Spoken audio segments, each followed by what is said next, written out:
যে দলটি নির্বাচনের অভিজ্ঞতা নাই, যাদের জীবন সম্বন্ধ কোনো অভিজ্ঞতা নাই, তারা দেশ পরিচালনার দায়িত্ব পেয়েছে।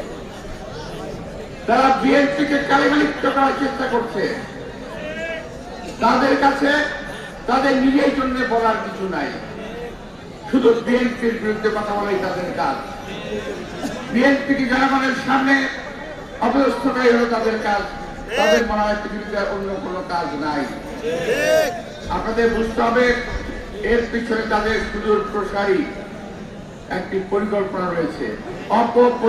পরিকল্পনা বলবো না আমি, অপপরিকল্পনা, একটা অসাধু উদ্দেশ্য রয়েছে।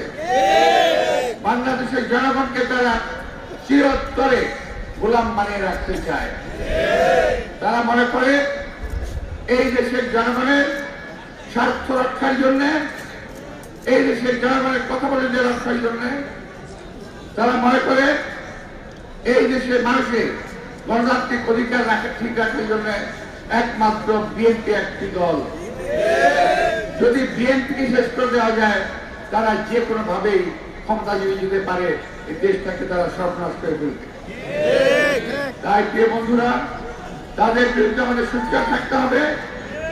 তার অর্থ এই নয় যে আমরা কোন প্রতিপক্ষের সঙ্গে ঝগড়া ফেসাদ করবো।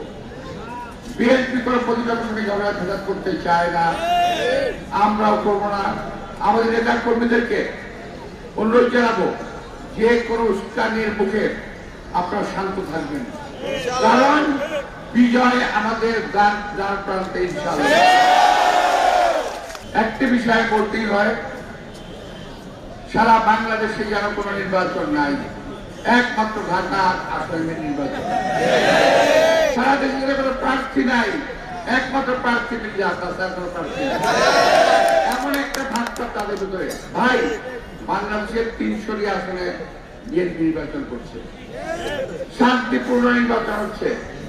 আমার এখানে কোন অশান্তি সৃষ্টির চেষ্টা করবেন না। আপনি চেষ্টা করেন, জনগণ তার জবাব দেবে।